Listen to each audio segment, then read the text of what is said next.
Everyone, I am Karan Mashru. Welcome to this video. सबसे पहले मैं आपको बताना चाहता हूँ about the upcoming coding contest by Newton school, that is coders X, जिसमें कि 10 लाख तक के प्राइजेस है। More than 500 participants will be getting prizes and gift vouchers and there are also placement opportunities with top tech companies. So make sure you register for this event as soon as possible by the link which is given there in the description. इस video में हम discuss करने वाले hello 2023 contest के problem B, that is McKenzie's constructive force task के बारे में। First, let's start by understanding the question. Mackenzie wants to construct an array S1, S2 up to Sn satisfying the following condition. ठीक है, क्या बोला गया है कि एक एरे कंस्ट्रक्ट करना है S, जिसमें कि S1, S2 up to Sn, मतलब कि इसकी लेंथ क्या है n, इसमें n एलिमेंट्स है। Okay, which satisfy the following condition. नीचे दो कंडीशन दी गई है, वो ये एरे सेटिस्फाई करना चाहिए। First, each element is an integer different from zero, मतलब कि S I should not be equal to zero और ऐसा इंटीजर होना चाहिए। For each pair of adjacent element their sum is equal to the sum of the whole array for each pair of adjacent elements, मतलब कि S I and S I plus one, their sum is equal to the sum of the whole array.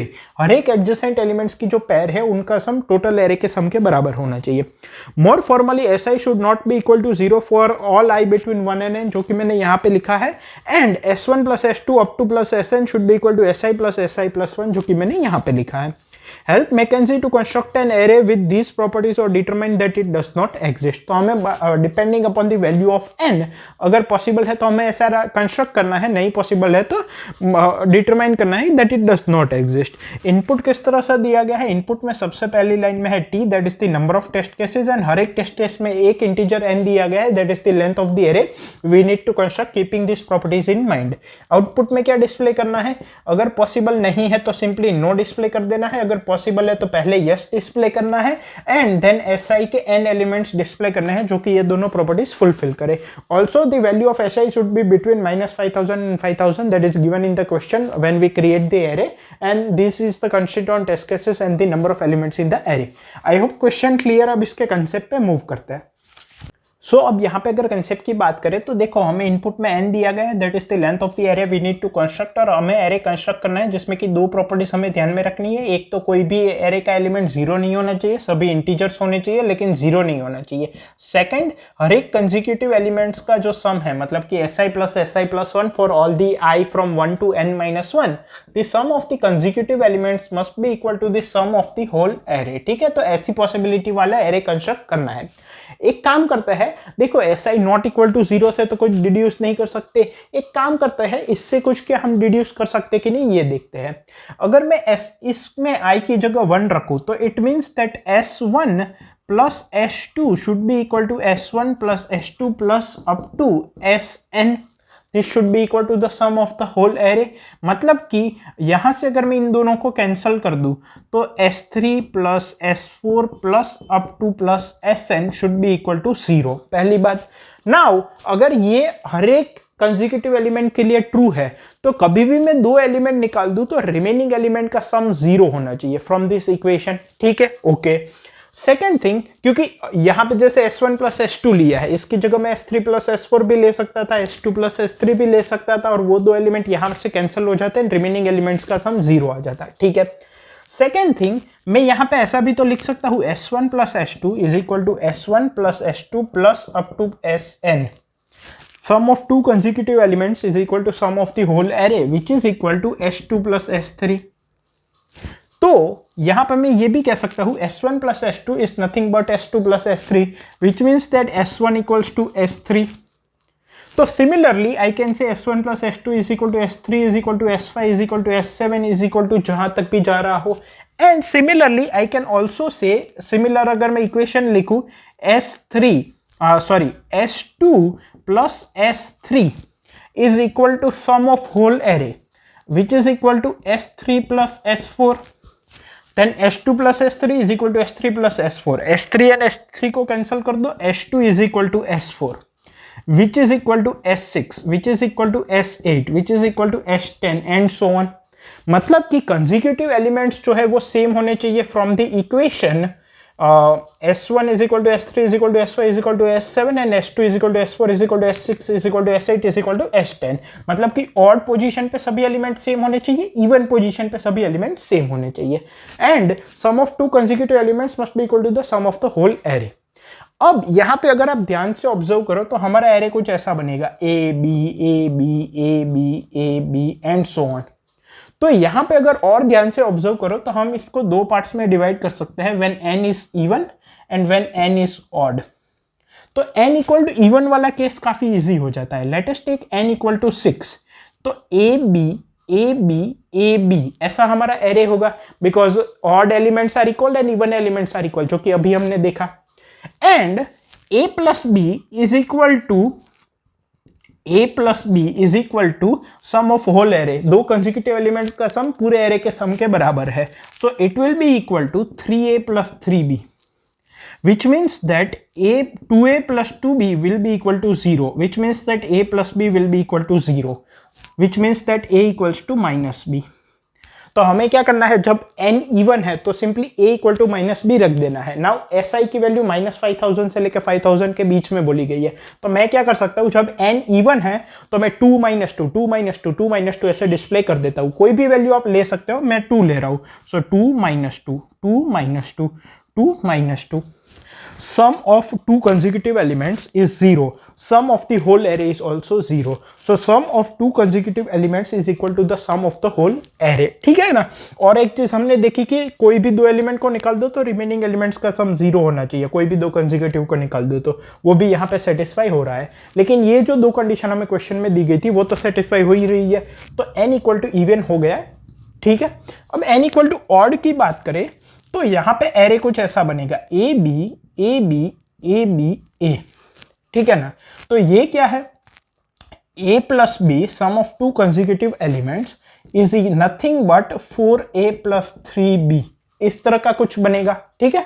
यहां पे n की value मैंने 7 ली है। ठीक है। सो आई can से 3a plus 2b equal to 0। तो इसका तो सॉल्यूशन आ सकता है, लेकिन ये फेल कब होगा, ये फेल तब होगा, देखो यहां पे 3 है, यहां पे 2 है।